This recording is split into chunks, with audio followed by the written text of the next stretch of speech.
Hello guys, welcome to our channel. आज हम class 11th के केमिस्ट्री का chapter number 2 structure of the atom का एक्सरसाइज नंबर 2.21 करने जा रहे हैं। लिटरेट द क्वेश्चन के अंदर हमें कहा गया है the mass of an electron is 9.1 into 10 की power minus 31 kg if it's kinetic energy is 3 into 10 की power minus 25 joule. Calculate its wavelength. तो सबसे पहले हमें इस क्वेश्चन के अंदर अब गिवन क्या क्या है हम वो लिख लेते हैं। हमें मास ऑफ द इलेक्ट्रॉन गिवन है, कितना गिवन है 9.1 इंटू 10 की पावर माइनस 31 kg। ये हमें क्या गिवन है, मास ऑफ द इलेक्ट्रॉन गिवन है। और हमें गिवन है काइनेटिक एनर्जी उस इलेक्ट्रॉन की, जो कि है 3 इंटू 10 की पावर माइनस 25 जूल। ठीक है, ये क्या गिवन है, हमें काइनेटिक एनर्जी गिवन है इलेक्ट्रॉन की। और हमें क्या कैलकुलेट करने को कहा है, उसका वेवलेंथ कैलकुलेट करने के लिए कहा है। ठीक है, तो देखो सबसे पहले अगर हमें इसका वेवलेंथ फाइंड करना है तो हम यहाँ पर डी ब्रॉगली इक्वेशन लगा सकते हैं, जो कि क्या कहता है कि wavelength is equals to h upon में m v, where v is the velocity, m is the mass of the electron and h is the Planck constant. ठीक है, लेकिन यहाँ पर हमारे पास वेलोसिटी तो है ही नहीं, एच तो कांस्टेंट होता है, प्लैंक कांस्टेंट जो कि हम रख देंगे। मास भी हमें क्वेश्चन के अंदर दिया हुआ है, या फिर वो भी खुद याद रख ले तो ज़्यादा अच्छा रहता है। ठीक है, और वेलोसिटी की बात आती है कि वेलोसिटी कहाँ है हमारी, तो हमें ये भी तो पता है कि जो काइनेटिक एनर्जी होती है वो क्या होती है, हाफ एम वी स्क्वायर होती है कि नहीं होती, बिल्कुल होती है। तो अगर मैं यहाँ से अपना वी स्क्वायर लिखना चाहूँ तो क्या मैं उसको लिख सकती हूँ 2 into kinetic energy divided by M, बिल्कुल। और अगर मुझे मेरी वेलोसिटी निकालनी है तो मैं क्या under root of 2 into kinetic energy divided by m लिख सकती हूँ, बिल्कुल। तो यहाँ पर हम अपनी वेलोसिटी फाइंड करते हैं, जो कि क्या होगी हमारी under root of 2 into kinetic energy divided by mass of the electron.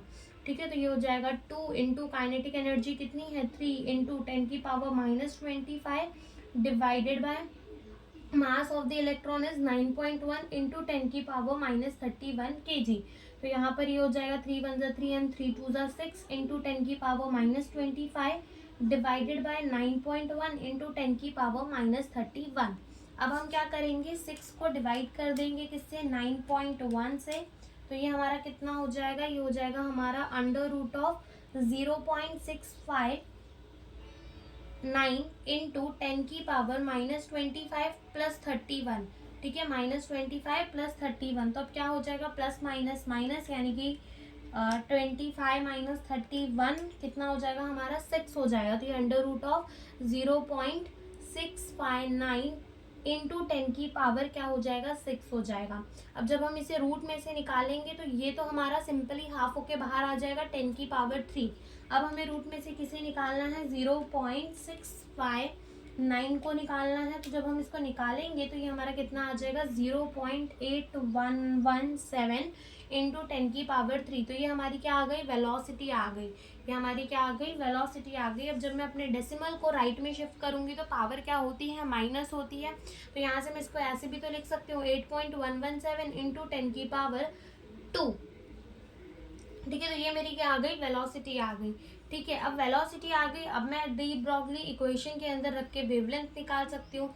Planck constant जो उसकी वैल्यू कितनी होगी 6.626 इंटू 10 की पावर माइनस 34 डिवाइडेड बाय मास हमें पता है कितना होगा 9.1 इंटू 10 की पावर माइनस 31 kg। और वेलोसिटी अभी हमने निकाली, दैट इज 8.117 इंटू 10 की पावर 2। ठीक है, अब क्या करेंगे, हम अपने 9.1 को मल्टीप्लाई कर देंगे 8.117 से। तो जो आंसर है वो कितना आएगा 6.626 इंटू 10 की power minus 34 divided by 73.86 into 10 की पावर, यहाँ प्लस माइनस क्या हो जाएगा हमारा माइनस, यानी कि यहाँ पे बचेगा -29। ठीक है, -29 बचेगा। अब क्या करेंगे, हम 6.626 को डिवाइड कर देंगे 73.86 से। तो यहाँ जो आंसर है वो आएगा 0.0897 इंटू 10 की पावर माइनस 34 प्लस 29। तो प्लस माइनस क्या हो जाएगा हमारा, माइनस हो जाएगा। ठीक है, यहाँ पे से जो है हमारा ये आ जाएगा 0.0897 इंटू 10 की पावर 5। राइट जाएंगे तो हमारा डेसिमल जो है वो यहाँ -5 आएगा, ठीक है, यहाँ -5 आएगा एंड राइट जाएंगे तो decimal minus and minus minus क्या होगा प्लस, यानी कि हो जाएगा 8.97। दो प्लेस हम डेसिमल को आगे लेके गए, इसका मतलब यहाँ 2 ऐड हो जाएंगे, कितना हो जाएगा 6 एंड 7। तो ये हमारा क्या आ गया, वेवलेंथ आ गया, जो कि हमें इस क्वेश्चन के अंदर बोला गया था। Thank you for watching the video.